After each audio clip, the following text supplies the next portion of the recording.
Gentleman from Richmond City, Ms. McClellan. We're Thank you, speaking to Mr. amendments Speaker. 1, 2, 3, and 5. Yeah, speaking to the amendments. Thank you, Mr. Speaker. I guess, I understand the gentleman from Henrico is more of an expert on financial matters than I'm just a lawyer. But as I understand the way tax credits work, tax credits do take money out of the general fund. And as I understand it, the only way there's a net positive would be in a situation where if you take all of the kids out of a single school and they're all going to a private school. And I guess as I see this, you have tax credits going to corporations for scholarships that will be spread all over the Commonwealth of Virginia for individual students. When you take that one child out of school, and let me just take an example. In my district, you've got, and I've got a lot of schools. Let's say Carver Elementary. Probably, if a child in Carver Elementary gets a scholarship to go to private school, and that child is the only child in Carver Elementary. Parliamentary inquiry. Let me state it. Is the gentle lady speaking to the amendments that are before us, or is she speaking to the bill in general? Well, Mr. Speaker, I am responding. The gentleman from Henrico, in defending the amendments, discussed how they would be, and the bill as a whole, would be a net positive to the state coffers in rebutting the other gentleman from Henrico. And I am responding to that. I think the gentle lady is correct. If that one child gets a tax credit, gets a scholarship to go to private school and leaves Carver Elementary, that does not change the amount of money needed to run Carver Elementary. That does not change the amount of money that is needed to try to ensure that all of the other children left in Carver Elementary can get a high-quality, free public education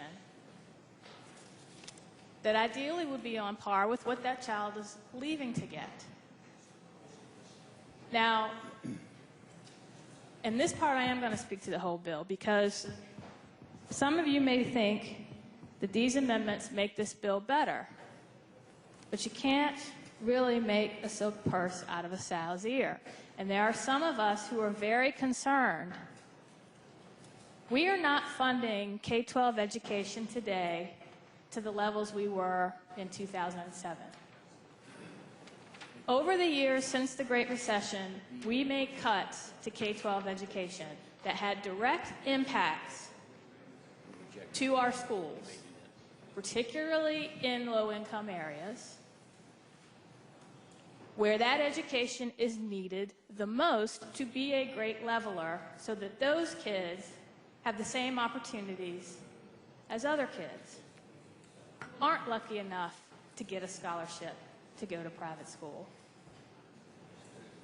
And until we are funding K-12 to the level necessary so that all of our children have access to an equal education, I don't feel comfortable taking money out of the general fund to fund tax credits to pick winners and losers, which is basically what we're trying to do. I'd also remind you that there are some in this Commonwealth who remember the day, some people who voted against this bill, who remember the day when the Commonwealth of Virginia paid for students to go to private school so that they wouldn't have to go to integrated schools. Or, wait a minute, I want you to hear this, because we cannot escape our history, and people have long memories, and for a lot of people out in the community, because I talk to them every day, part of their discomfort with this bill, whether it's intentional or not, this reminds them too much of vouchers, and they view this as the first step to going back to vouchers. Now, I don't doubt that probably none of you on that side of the aisle have that intention. There are a lot of people who remember those days who are uncomfortable with this public policy. In the Commonwealth of Virginia, our Constitution says that every child has a right to a free, high-quality public education.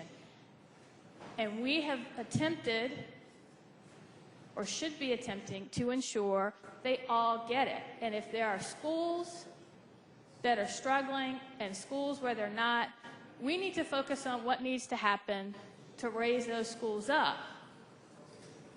Not pick winners and losers to say which child from Carver Elementary will be lucky enough to go to private school when we're not addressing what we need to do for the rest. And that is why I don't support any of these amendments, and I don't support the bill as a whole. Thank you, Mr. Speaker.